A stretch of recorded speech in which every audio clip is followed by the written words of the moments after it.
இச்சாசக்தி கிரியாசக்தி என்ற பின் நாம் இதன் வெளிப்படி நம் வாழ்க்கையை எடுத்துக்கொண்ட பின் நம்மை மனிதனாக உருவாக்கியதார்.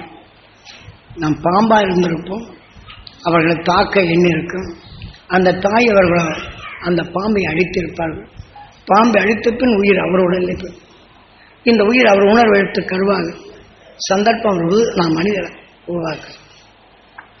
இதே போல நம்மை உருவாக்கி பாம்பை அந்த பாம்பு தாயை கடித்திருந்தால் விஷமாயிருக்கும், பாம்பின் நினைவாயிருக்கும்.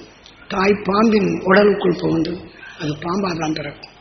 ஆனால் அதனுடைய சந்தர்ப்பம் பாம்பு அதை தீண்ட எண்ணெய் மனிதனை அவர்கள் அழிக்க இந்த உயிர் அவர் உடலுக்குள் சென்று ஆக அதன் உணர்வு கருவாக்கி மனிதனை உருவாக்கும் தன்மை பெறுகின்றது. என்றால் பாம்பின் உயிர் அதுவாக இருந்தாலும் மனிதன் உணர்வாக்கும் இதன் உயிராக மாறுகின்றது.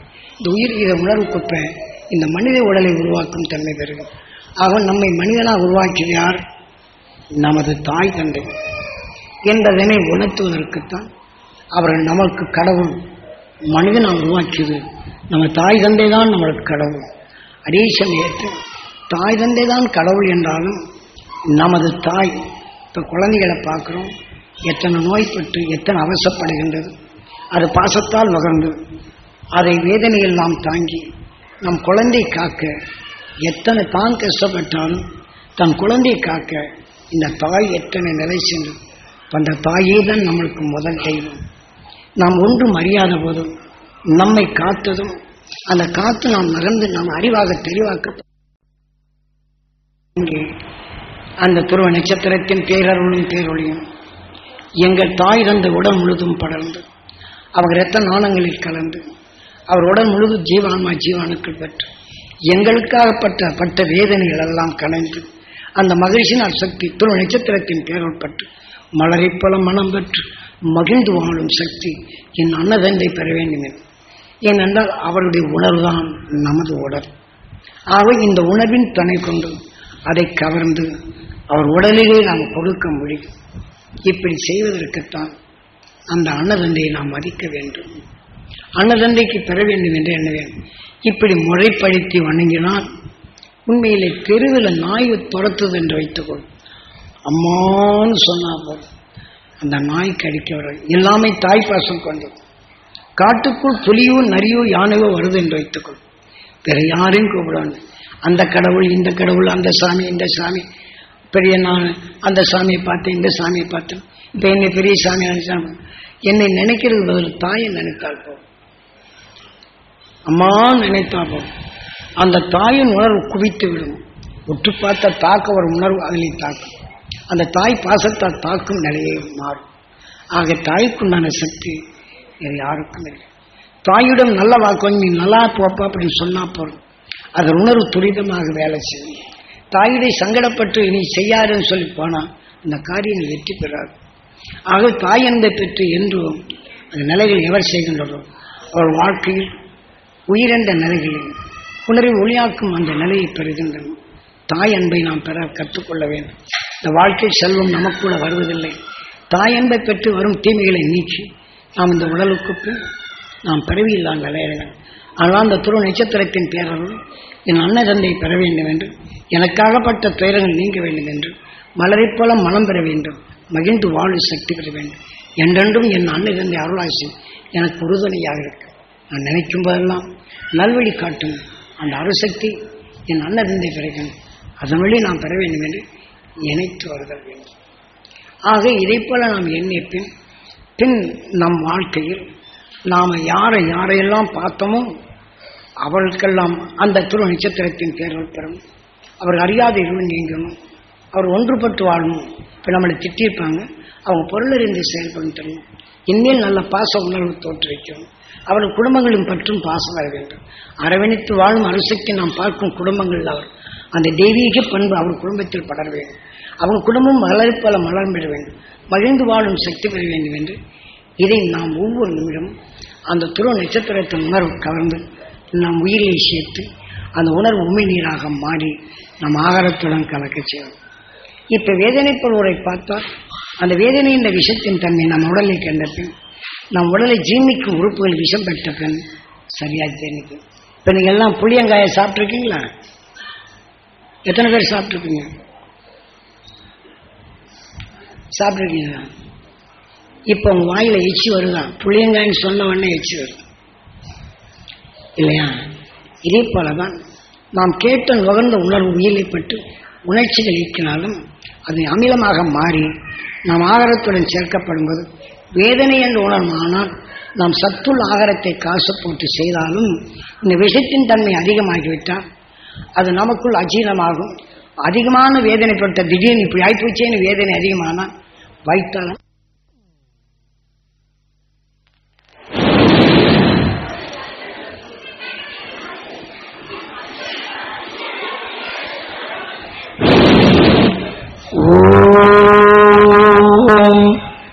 ஈஸ்வரா குருதேவா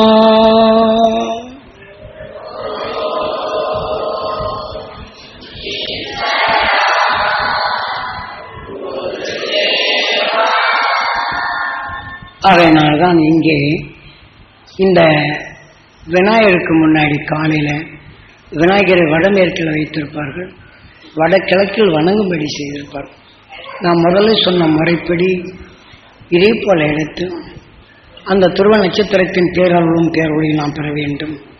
என் உடல் முழுதும் படர வேண்டும், என் உடலுள்ள ஜீவான்மா ஜீவானுக்கள் பெற வேண்டும் என்று, தன் மனைவிக்கு பெற வேண்டும் என்று, மனைவி கணவனுக்கு பெற வேண்டும் என்று, இருவரும் சேர்த்து தாய் தந்தைக்கு கிடைக்க வேண்டும் என்று, பின் நம் வாழ்க்கையில் சந்தித்தோர் அனைவருக்கும் அந்த துருவ நட்சத்திரத்தின் பேரருள் பெற்று அவர்கள் அறியாது சேர்ந்த தீயவனைகள் நீங்கி அவர்கள் வாழ்க்கையில் மலரைப் போல மனம் பெற்று மகிழ்ந்து வாழும் சக்தி பெற வேண்டும் என்று இப்படி அந்த துருவ நட்சத்திரத்தின் உணர்வு எடுத்து நம் உயிரை சேர்த்து இந்த உணர்வை கலந்தால் இது நம் உடலுக்குள் நாம் இரத்தத்தில் கலந்து நம் உடல் உள்ள ஜீவ அணுக்கள் அனைத்துக்குமே நாம் மாற்றி அமைக்கும் சக்தி பெறுகின்றோம்.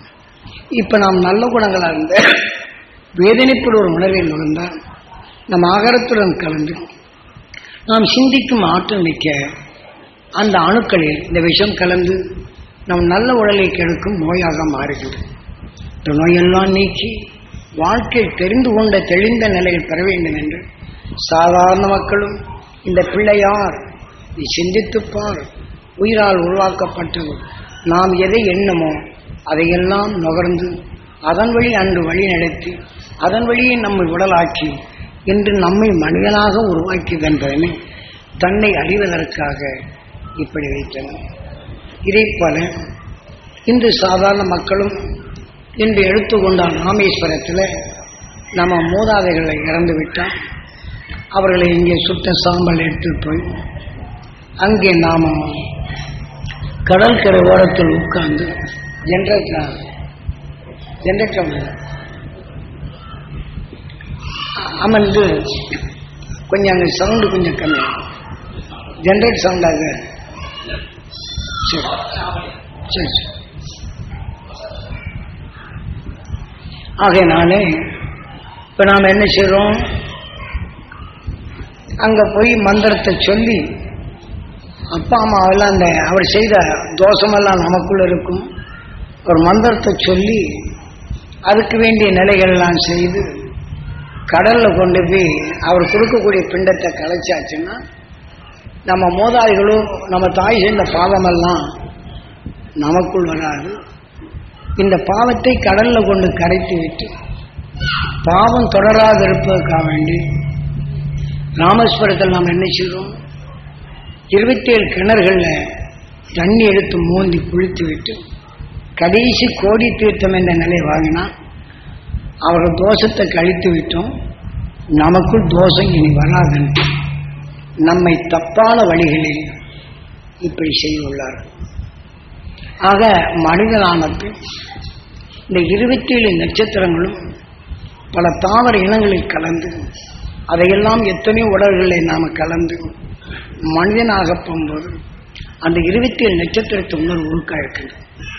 சூரியன் எப்படி 27 நட்சத்திரங்கள் எடுத்து அது பாதரசமாக மாற்றுகின்றதோ இதே போல அந்த பாதரசத்தின் போல ஜீவ அணுவின் தத்துவத்தை மனித உயிரணு தோண்டி ஜீவ அணுவாக உருவாக்கிய அந்த உணர்வை நம் மனித உடலில் 27 நட்சத்திரத்தை உருக்கணிந்து இந்த உயிரைப் போலவே உணரின் தன்மை ஒளியாக மாற்றிக்கொண்டதுதான் அந்த அகசியன் துருவ நட்சத்திரமானது. என்ன பல தீமைகளை வென்றிடும் அந்த தாவர இனத்தின் சக்தி தான் தீமைகளை வென்றிடும் அந்த 27 நட்சத்திரத்தின் உணர்வின் வலிமை பெற்றவர். ஆகவே இதை போல இங்க வைத்து இவங்க என்ன செய்யறாங்க, இந்த 27 நட்சத்திரத்தின் உணர்வுகளை 27 கிணத்துல கொடுத்தாச்சுன்னா இது தோஷம் வரும். இந்த 27 கிணறு எதுக்குன்னே தெரியாது. இவங்க கேட்டு பாருங்க, 27 கிணறுல குளிச்சாச்சுன்னா இந்த தோஷம் நீங்க நம்மளை அறியாத நிலைகள் கொண்டு காசை கொடுத்து யாரோ நம்மளுக்கு மோட்சத்தை கொடுப்பார் என்ற நிலைகள் தான் நாம் இன்றிருக்கும். அதான் நாம் கோடிக்கிறேன். நாம் ராமேஸ்வரம் என்பது நாம் எத்தனையோ உடல்களை கடந்து எண்ணத்தால் உருவாக்கப்பட்டது. நாம் எதை எண்ணமோ இந்த உயிரால் உருவாக்கப்பட்ட ராமேஸ்வரம் இந்த உடல் என்ற நிலை கோடிக்கரை எத்தனையோ உடல்களை கடந்து கடைசி கரையாக இருக்கின்றோம் இந்த மனித உடல். இதன் பின் நாம் எப்படி ஆக வேண்டும் என்றால் சாஸ்திரங்களின் விதிகள் இதன் வெளிப்படி இப்போ நாம் காலையில் 4 மணிக்கெல்லாம் அந்த துருவ நட்சத்திரம் வருகின்றது. அந்த துருவ நட்சத்திரத்தை நாம் 4 மணிக்கு அந்த கடல் ஓட்டத்தில் வேறு எதுவும் தெரியாது. இன்றைக்கி நீங்கள் பார்க்கலாம். அதோடு சேர்த்த அந்த சப்தரிஷி மனிதனாகி 6வது அறிவாகி 7வது நிலை பெற்றவர்கள் அந்த துருவ நட்சத்திரத்தின் ஈர்ப்போட்டத்தில் இருப்பார்கள். நீங்கள் இதே தியானத்தின் வலு அதிகமானால் அந்த சப்தரிஷி மண்டலத்தையும் நீங்கள் பார்க்கலாம். மனிதராகி துருவ நட்சத்திரத்தின் ஈர்ப்பை பெற்றவர்கள் தான் இன்று அங்கே இருக்கின்றார்கள். ஆகவே அந்த காலையில் அந்த துருவ நட்சத்திரத்தின் பேரருளும் பேரொழியும் நாம் பெற வேண்டும். என் உடல் முழுதும் படர வேண்டும், என் ஜீவான்மா ஜீவனுக்கள் பெற வேண்டும் என்று எண்ணிவிட்டு தன் மனைவிக்கு கிடைக்க வேண்டும், தன் கணவனுக்கு கிடைக்க வேண்டும், 2 பேருமே எண்ணிட்டு நம்ம அம்மா அப்பாவுக்கு கிடைக்க வேண்டும் என்று எண்ணிவிட்டு நம் உடலை விட்டு பிரிந்து சென்ற எங்களுடன் வாழ்ந்து வளர்ந்து உடலை விட்டு பிரிந்து சென்ற எங்கள் மூதாதைகளான அந்த குலதெய்வங்கள் உயிரான்மாக்கள் அந்த துருவ நட்சத்திரத்தின் ஈர்ப்போட்டத்தில் வாழும் அந்த சப்தரிஷி மண்டலத்துடன் இணைந்து இந்த உடலில் பெற்ற நஞ்சுகள் கரைந்து பிறவியில்லா நிலை என்னும் பேரல் பெற்று என்றும் அழியாத உடலாக இருக்க வேண்டும் என்று அந்த பால் கடலை கரைக்க சொன்னானே தவிர நீங்கள் பாவத்தை போக்க பிண்டத்தை வைத்து இந்த கடலில் கரைத்தால் மீண்டும் பாவம் நம்மை தொடரும். அந்த சாஸ்திர விதிப்படி இம்முறைப்படுத்த அதே மாதிரி இங்கே ஊரில் இருக்கக்கூடிய விநாயகர் காலத்தில் இங்கே எல்லாம் அந்த தோஷங்களை கழித்த பின் வீட்டுக்கு வந்து எண்ணெய் தேய்ச்சி மழுகி விட்டு தலைமகன் மாவிளக்கு வைத்து நெய் தீபத்தை வைத்து விநாயகர் கோயில் சென்று அவையாக கொண்டு போய் அங்கே மோட்ச தெய்வத்தை அங்கே ஆராதனை செய்து விட்டால் மோட்ச தெய்வம் என்று சாங்கி சாஸ்திரங்கள் தான் செய்கின்றே தவிர அதை தாய்மொழி பின் அமாவாசை அன்றைக்கு இத்தனையும் செய்துவிட்டு பிதர்களுக்கு ஆகாரம் என்ற நிலையில் சொல்லி நாம் அன்று அமாவாசை இருண்ட நேரங்களில் அவர்களை பேரை சொல்லி நாம் அவர் விட்ட உணவெல்லாம் வைத்து அவர்கள் நினைவு கொண்டால் எப்படி இருக்கும்? அவர்கள் நம்மளுக்குள் கஷ்டமோ வேதனையோ அந்த நோயின் தன்மை இருந்தால் அவர் உடல் பெற்ற நோயின் தன்மை இங்கே பரவி இருக்கும். அதை எடுத்து அவர் உடலில் நாம் கலந்த காலத்தில் இருந்த நம்ம ஆன்மா அவர் உணர்வு நமக்குள் ஆன்மாக்களாக இருக்கும். அதற்கு அந்த நோயின் உணர்வை கொடுத்தால் என்னாகும்? பரம்பர நோய் என்றும் பரம்பந்த அந்த வெறுப்பு என்ற உணர்ச்சி இங்கே வரும். ஆகவே இதை போல இன்று நம்மை தவறான வழியில் அழைத்து சென்று விட்டோம். ஆனால் அதே சமயத்தில் இதை போல நாம் செயல்படுத்தும் போது இன்று வீட்டு முச்சந்தி மண்ணை எடுத்துக்கொண்டா போதும். அதே சமயத்தில் ஜோசியம் பார்க்கிறேன் ஜாதகம் பார்க்கிறேன்னு சொல்வார்கள். அந்த முறை வழிப்படி மத ஆச்சாரப்படி இதை குறித்து என்னென்ன நிலை என்று சொல்லிவிட்டால் அதன்படி இந்த தெய்வங்களுக்கு இந்த நைவேத்தியம் என்னென்ன செய்வேன் செய்திருந்தால் இந்த மண்ணை எடுத்துக்கொண்டு இவருடைய நட்சத்திரம் என்று குறி வைத்திருந்தால் அதன் வழிப்படி தலைமுடியும் அவர் போட்டிருந்த ஆடைகளையும் எடுத்து இந்த குடுகுடுப்பக்காரங்க வர்றாங்க. இதை போல ஜாதகம் ஜோசியம் பார்ப்பவருக்கும் இந்த சாந்தி கழிப்பதற்கு இப்படி துணி, இந்த முடி இருந்தால், அந்த மண் இருந்தால் பரவாயில்லை. இதையெல்லாம் அந்த அரசர்கள் செய்த காலங்களில் இதை போல செய்தால் என்றால் நம்ம மூதாதைய ஆன்மாக்களே அமாவாசை அன்றைக்கு என்று எந்த தெய்வத்தின் மேல் பற்றி அந்த உணர்வு அங்கிருக்கும். இதை அமாவாசை அன்னைக்கு இந்த மந்திரத்தை சொன்னால் அந்த ஆன்மாவை இவர் கைவல்யப்படுத்தி பில்லி சூன்யம் ஏவலுக்கும் அல்லது ஜோசியம் செல்வதற்கும் இதை போல நிலைகளுக்கு இந்த ஆன்மாவை கைவல்யப்படுத்தி இயக்குவதற்கு. ஆகவே இது அரச காலங்களில் செய்தது. இது அரசுகள் போய்விட்டார்கள். அதன் தொற்றி உள்ள நாடி சாஸ்திர வழி வெளியில் வந்தது. இதன் வெளிப்படி இது இப்படி சாங்கிகளை செய்து இறந்தவர்களை வைத்து ஜோசியம் செல்வதும் சோனிகள் ஏறுவதும் மேஜிக் செய்வதும் இதற்கு பயன்படுத்துவார்கள். அதை மாளிகை பீச்சு அமாவாசை என்று விசேஷமாக வைத்திருப்பார்கள். அந்த காலங்களில் நம் மூதாதைகளை இன்னொருவருடைய கையில் பிடித்துக் கொடுக்க தான் உதவுமே தவிர அமாவாசை அழைப்பதே பெரும் தவறு. இதேபோல் அந்த பௌர்ணமி நாள்களில் அந்த துருவ நட்சத்திரத்தின் பேருள் அது அருகிலே வருகின்றது.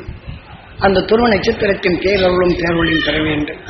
எங்களுடன் வாழ்ந்து வளர்ந்து உடலை விட்டு பிரிந்து சென்று எங்கள் குலதெய்வமான இந்த உயிரான்மாக்கள் அந்த சப்தரிஷி மண்டலத்துடன் இணைந்து இந்த உடலை பெற்ற நஞ்சிகள் கலைந்து பெருவீடு பெண்ணலை என்ற நிலை அடைந்து அழியாத ஒளி செறியும் பெற வேண்டும். பிறவியில்லான் நிலை அடைய வேண்டும். என்றென்றும் எங்கள் வாழ்க்கையில் வழிகாட்டிய நிலை போல இன்று பேரொருளை எங்களுக்கு ஊற்றி நீங்கள் ஒளியானது போல எங்கள் இருளை நீக்கி வாழ்க்கையில் பேரொளி என்ற நிலையில் எங்களை பெறும் அப்படின்னு எண்ண வைப்பதற்குத்தான் செய்தார். அதனால்தான் இங்கே அதை எடுத்துக்கொண்டால் கோடிக்கரை தனுசு கோடி. இதைப்போல நம்ம மூதாதைகளை அந்த துணை நட்சத்திரத்தில் ஏற்பட்டால் 6வது அறிவு சப்தரிஷி மண்டலத்துடன் இணைந்துகின்றனர். பின் நாம் ஒவ்வொரு நிமிஷமும் இப்போ வேற ரெண்டு வேண்டிய நல்ல பொருளை நீங்கள் வாங்கி வருகின்ற விலை உயர்ந்த பொருள் தவறி கீழே விட்டால் உடனே அதிர்ச்சி, உடனே வேதனை. இந்த வேதனையின் உணர்வு சந்தர்ப்பத்தால் நுகரப்படும் போது இதன் உணர்வு நாம் ஆகாரத்துடன் கலக்கின்றது. அதிர்ச்சி என்ற உணர்வுகள் நாம் இறுதி துடிப்பில் பட்டு வைத்தால் அந்த படபடப்பு என்ற நிலையில் அதிகமாக்கி அதன் உணர்வுகள் நமக்குள் நமது சுவாசத்தை கட்டுப்படுத்தும். அதன் பயத்தின் தன்மையும் அந்த பதட்டம் நிலை வந்துவிடும். அந்த பதட்ட நிலையுடன் சிறிது காலம் என்றால் அதன் உணர்வு நாம் உண்மையினராக்கி நாம் ஆகாரத்துடன் கலந்து அதே உணர்வு நமக்குள் வளர்ந்தால் நடுக்கவாதம் வரும். இதெல்லாம் நம்ம அறியாத வரக்கூடிய நிலைகள். இதை போன்ற நிலைகளிலிருந்து நாம் தப்புவதற்குத்தான் இப்படி கை தவறி பொருளிட்டாலும் அந்த அதர்வ ஆசையினால் நாம் இப்படி போய்விட்டது என்று வேதனையில் உணரை தடுப்பதற்கு ஈஸ்வரா என்று அந்த துருவ நட்சத்திரத்தின் பேரனும் இங்கே தடுக்க இதற்கு மேலே போகாதபடி தடுத்து நிறுத்தி என் உடல் முழுதும் பட வேண்டும். என் ஜீவாத்மா படம் மன உறுதி கொண்டும் சரி நாளை இதை பண்ணுவோம், நாளை சிந்தித்து செயல்படும் என்றது உணர்வினை சாந்தப்படுத்திக் கொள்ள வேண்டும். இப்படி நமது வாழ்க்கையில் பையன் மேல் பிரியமா இருக்கும். அவன் சொன்னபடி கேட்கல வேண்டாம், வேதனைப்படுவான். ஆனால் அவனுக்கு வேதனை என்ற உணர்வு வந்தால் நமக்கு சிந்தனை என்ற நிலையை விட்டு வேண்டும். ஆனால் வேதனையுடன் சொல்லப்படும் போது பையன் உடலை பெறும் அவன் சிந்திக்கும் தன்மை இழந்துவிடும். பின் நம்மளுக்கு கோபம் என்ற நிலை வரும். இப்படி நமக்குள் ஒன்றின் பின் ஒன்று தொடராக நாம் சுவாசிக்கும் உணர்வுகள் நம் உடலில் தீய விளைவுகளை உருவாக்கும் தன்மை. நாம் புழுவிலிருந்து மனிதனாக வர வேண்டும். தீமைகளை நீக்கிய நாம் சந்தர்ப்பத்தால் நாம் இதை போல வாழ வேண்டும் என்ற உணர்வு பொங்கி இப்படி நமக்குள் வந்துவிடுவோம். அப்போ அந்த துணை நட்சத்திரத்தின் பேரொருளை நான் பெற வேண்டும் ஈஸ்வரா என்று என் உடல்ல படர வேண்டும் என்று இந்த உணர்வை செலுத்தி உள்ளே சென்றால் நாம் உள்ளுக்கே போய் விடாது. ஏனென்றால் இது வேதனை என்ற வாலி உடலுக்குள் போனால் நல்ல அணுக்கள் சேர்த்தா இளநீர். அது இளநீரை மடிமீது வைத்து வாசப்படி மீது அமர்ந்து நாராயணன் சூரியன் எப்படி பாதரசத்தால் பிரிக்கின்றதோ மனித 4வது அறிவால் கார்த்திகேய என்ற உணர்வின் தன்மை கொண்டு இந்த உணர்வின் தன்மை ஒளியான அந்த துணை நட்சத்திரத்தின் உணர்வை நாம் பெறவும் என்றால் இதை தடுத்து என் உடல்ல படர வேண்டும் என்ற உணர்வை செலுத்தினால் அந்த உடலை செலுத்தப்படும் போதுதான் இது அனாதியாகி விடுகின்றது. உள்ளுக்கு போக முடியாத என்று அந்த துணை நட்சத்திரத்தின் உணர்வானால் இது அனாதியாகி ஈர்க்கும் சக்தி குறைந்தால் சூரியன் இதை கவர்ந்து கொள்ளணும். நம்ம 2000 சூரிய குடும்பங்களில் ஒருங்கிய தூசிகள் தூசி மண்டலங்களாக இருக்கின்றது. அந்த தூசி மண்டலத்துக்கு நேராக நம்ம சூரியன் சென்றால் அதை ஈர்க்கும் சக்தி வரும். இதிலும் பிடிப்பு இல்லாமல் அது இழுக்கின்றது. இழுத்து தன் அருகிலே செல்லப்படும் போது நமது பூமி குறுக்கே சென்றால் இது துருவத்தின் வழி நம் பூமியின் காற்றழுத்த மண்டலத்தில் இணைத்து விட்டால் மோதியுடனே நெருப்பாக மாறுகின்றது. அது எந்த பகுதி கரைகின்றதோ அது விஷமாக மாறிவிடுகின்றது. அப்பகுதி விஷயத்தை அடைகின்றது. இதே போல நமக்குள் எண்ணி உணர்வுகள் கேட்டால் நம் ஆன்மாவாக மாறினால் சுவாசித்து நம் உயிரியப்பட்டு உணர்வு உடலுக்குள் செல்லுகின்றது. அதனால் அந்த துருவ நட்சத்திரம் நாம் அந்த முதல் முறைப்படி பதிவாக்கி கொண்டால் அதை நினைவின் தன்மை நமக்குள் கொண்டோம். துருவ நட்சத்திரத்தின் பேரொழிப்பது இது அனாதையாகிறது. சூரியன் இதை கவர்ந்து கொள்ளும் நமது ஆன்மா சுத்தமாகின்றது. அடுத்து ஈஸ்வரா என்று அந்த துருவ நட்சத்திரத்தின் பேரொழியும் பையன் உடலிலே படர வேண்டும். அவன் அறியாத இருள் நீங்க வேண்டும். அவன் சிந்திக்கும் ஆற்றல் பெற வேண்டும். தெளிவான நிலை வேணும். பொருளறிந்து செயல்படும் மெய்ஞானி ஆக வேண்டும். அவனை பற்றி நமக்கு உணர்த்தப்படும் போது இதே சொல் அவனுக்குள் படப்படும் போது இந்த உணர்வு அவனை திருத்த உதவுகின்றது. நமக்குள் வேதனை என்ற தடுக்க உதவுகின்றது. இதுதான் தனுசு கோடி. நம் வழி நம் வாழ்க்கையில் கணவன் மனைவிக்குள் எத்தனையோ வகையான சந்தர்ப்பங்கள் வருகின்றது. இதை போன்ற சந்தர்ப்பம் வரும்போது நம்மை கோபக்காரனாக மாற்றுவது தடுத்து இந்த ஞானத்தை எடுத்து சொல்லக்கூடிய இந்த சக்தி இந்த முறைப்படி எடுத்துக்கொண்டால் நாம் இதை தடுத்து மனைவிக்கு சமாதானம் அதை நாம் சொல்லும் அந்த வலுவான சக்தி நம்ம எடுத்து சொல்லப்படும் அவர்களையும் சிந்திக்க செய்யும். நாம் சிந்திக்கும் ஆற்றல் இப்படி கணவன் மனைவிக்குள் சில குறைபாடுகள் வந்தாலும் இதே போல 2 பேரும் எடுத்து இதை செய்துட்டு ஆத்ம சுத்தி என்ற நிலைகளை செய்து இந்த 29 பகமை மாறுகின்றது. நமக்குள் வாழ்க்கையில் வரும் இப்படி தனுசு கோடி நாம் பலவிதமான உணர்வுகளை கோடி நம் வாழ்க்கையில எத்தனையோ கோடி உணர்வு தன்பது அவ்வப்போது நம் மூதாதைகளை விண் செலுத்தி பழகி அதன் உணர்வின் துணை கொண்டு நாம் இப்படி நமக்குள் செலுத்தி தீமைகளை சுத்தப்படுத்தி நாம் வருதல் வேண்டும். அதனால்தான் கோடிக்கரை மனித உடல் எத்தனையோ உடல் பெற்றது கோடிக்கரையாகின்றது. இப்ப தனுசு கோடி நம் வாழ்க்கையில் விஷம் என்ற நிலைகளில் நமக்குள் எடுத்து மீண்டும் இதனால் இதை எடுத்தால் நாம் சந்தோஷத்தை விட்டோம். பரசுராமனுக்கு ராமனுக்கும் போர் செய்ததில் ஆனால் பரசுராமனும் சிவதர்ஸ். இப்போ பரசுராமன் பையன் குழந்தை இதாக இருக்கிறான். அவனுக்கு என்ன செய்யறது அப்படி சமாதானப்படுத்திருக்கு. அந்த வேதனை என்று உணரும் போது இன்னொரு உடல் பெறும் இந்த விஷயத்தின் தன்மை இங்கே வந்து விடும். ஆனால் பரசுராம் தோல்வி அடைகின்றான். இன்னொரு உடல் ராமனும் விஷ்ணு தனுசை எடுத்து அதன் உணர்வு கொண்டு வெற்றி பெறுகின்றான். உயிருடன் ஒன்றி ஒளியானது துருவ நட்சத்திரம், அது விஷ்ணு தனுசு. அதை நாம் எடுத்து இதை போல எடுத்தனால் தீமைகளை நீக்கி ஒன்று சேர்த்து வாழும் இந்த உணர்வு பரிசு. பையனும் ஞானி ஆகின்றான். அவனை நமக்குள் அவன் தீய உணர்வு அவன் எடுத்துக்கொண்ட வெறுப்பின் உணர்வு நமக்குள் வளராத தடுக்கின்றோம். அதனால்தான் இது விஷ்ணு தனுசு.